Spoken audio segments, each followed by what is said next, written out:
Mes chers concitoyens, depuis le mardi 17 mars, la France est confinée suite à la terrible propagation du Covid-19 qui fait les ravages que l'on connaît. La première mesure qu'on a mise en œuvre et à la demande de l'hôpital, c'est d'arriver à mettre en place un service de gardiennage pour les enfants des soignants. Nous avons à Cernay une maison de retraite, un hôpital, nous avons 180 lits. Et il est tout à fait évident que si des soignants n'étaient pas à l'hôpital parce qu'ils devaient garder leurs enfants, parce que les classes étaient fermées, nous aurions un gros problème de fonctionnement et de départ de l'hôpital. Donc, en premier, en accord avec l'hôpital, on a mis en place un service de garderie et je voudrais remercier à ce titre toutes celles et ceux qui sont intervenus. Je pense aux ASEM, je pense aussi au personnel d'Agora qui, de manière très dévouée, sont intervenus pour ce gardiennage. Ensuite, nous avons tout de suite mis une permanence à la mairie, puisque la mairie est confinée également, tous les jours de 9h du matin à 11h, de 14h à 16h. La mairie répond au téléphone, vous pouvez appeler, faire part de vos préoccupations, qui seront ensuite dispatchées entre les différentes personnes, les différents services, pour qu'on puisse vous apporter très rapidement une réponse. Nous avons également mis en place un service restreint au niveau du chantier, pour assurer la propreté de la ville. L'hygiène est quelque chose d'important. Propreté de la ville, c'est le balayage, c'est la désinfection devant les commerces qui restent ouverts. Merci aux services de la ville qui sont sur le terrain journellement sur ces tâches qui sont importantes. On a réactivé un certain nombre de données pour prendre contact avec elles, celles et ceux, plutôt des personnes âgées qui sont seules, qui sont chez elles, de manière à voir si on pouvait leur apporter une assistance pour faire leur commission, parce que certains ne sortent plus de leur logement, etc. Et avec l'amicale des sapeurs-pompiers, que je remercie, les véhicules de la ville, on a mis en place ce service de course pour les anciens et de livraison à domicile. Et là, j'en fais appel à vous toutes et tous. Si vous voyez des voisins, des gens qui peuvent être en difficulté, n'hésitez pas non plus à nous faire remonter les informations pour que nous puissions faire intervenir les services concernés. Ensuite, nous avons, devant l'urgence, récupéré et acheté des masques. Les masques, vous avez bien vu les difficultés qu'on a. On a pu en récupérer quand même quelques milliers. Et je dois remercier des fournisseurs de la ville parce qu'on a fait travailler nos téléphones et on a pris contact avec des fournisseurs. J'explique par exemple, l'entreprise Covet qui fait la collecte des ordures ménagères pour la Comcom dispose de stocks conséquents parce que les éboueurs portent toujours des masques. Donc ils avaient des stocks, donc on s'est rapproché d'eux et de manière très généreuse, ils nous ont donné des masques pour qu'on puisse pallier aux urgences. Donc je remercie Covet, Zundel, Calcom, Bécatronic. On a pu distribuer, récolter, distribuer plus de 3000 masques. Ces masques ont été utiles, on a recensé les besoins. Saint-André n'avait plus rien. On a pu donner des masques à Saint-André pour les soignants.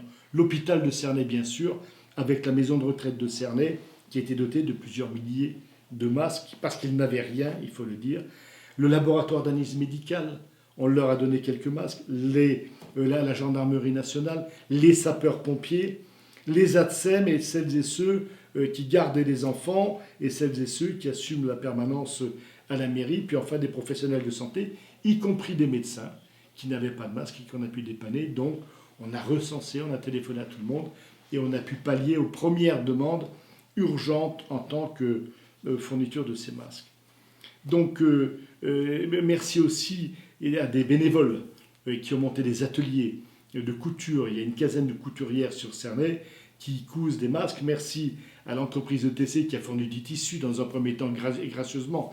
Dans un deuxième temps, bien entendu, la ville de Cernay va acheter des tissus nécessaires pour continuer à fabriquer ces masques. C'est une cinquantaine de masques par jour, fabriqués par des associations, par des femmes de la ville de Cernay. Je voudrais la remercier. Mais deux qui sont au conseil, c'est Guylaine Lombardo et puis c'est Madame Chantal Burgenmeister qui s'occupe de ça.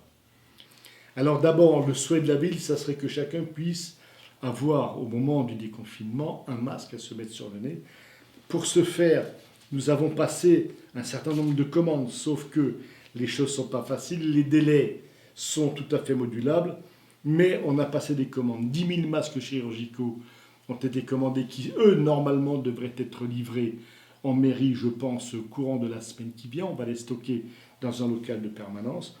Nous avons souscrit également à l'opération lancée par le conseil départemental du Haut-Rhin, ces 12 000 masques en tissu qui sont lavables entre 30 et 50 fois. Nous avons une réunion une fois par semaine pour faire le point sur ces approvisionnements et pour préparer ce déconfinement de la meilleure possible. On a également passé des commandes de produits, bien sûr, les gels hydroalcooliques, on en a commandé de manière à pouvoir fonctionner pendant 4 ou 5 mois de manière autonome, des lingettes désinfectantes qu'on va utiliser dans les écoles pour nettoyer les tables, nettoyer les poignées de porte, nettoyer les portes, etc.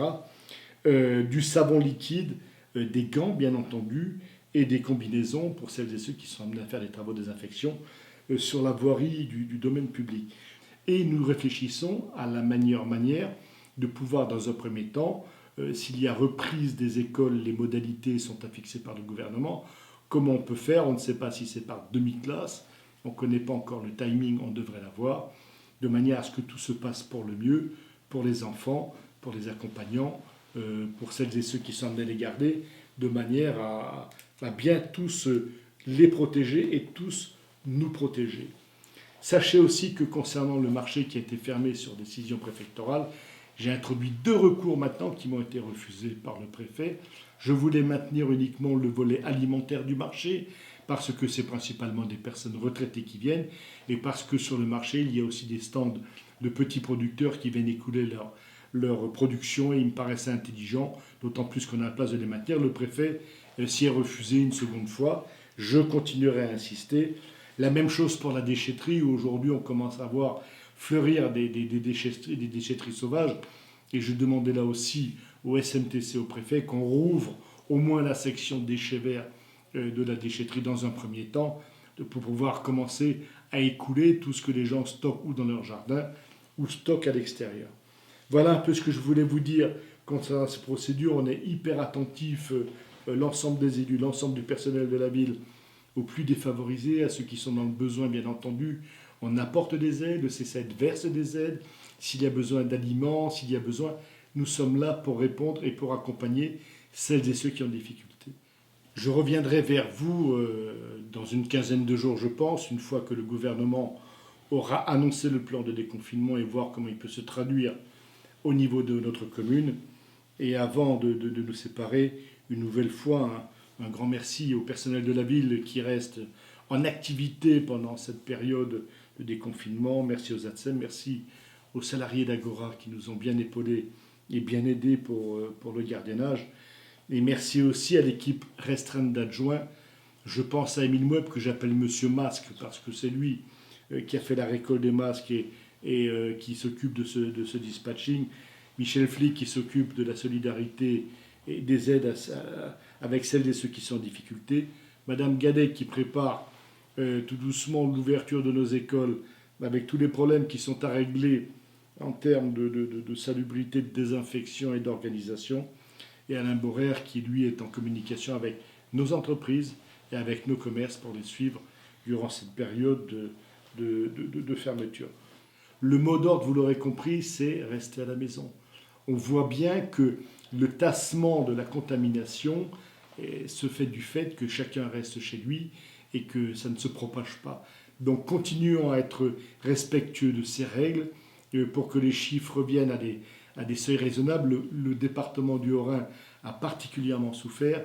Je pense à toutes les familles qui ont perdu des amis, des parents dans ce cataclysme. Je pense à toutes celles et ceux qui sont hospitalisés. Eh bien, si on veut les aider, il faut rester à la maison. C'est le message que je veux faire passer. Sachez simplement que le maire que je suis et mes équipes d'élus et d'employés municipaux sont à votre entière disposition et qu'on sera sur le terrain jour après jour pour que ce déconfinement se passe dans les meilleures conditions possibles. Je vous remercie. Je vous souhaite à toutes et à tous bon courage.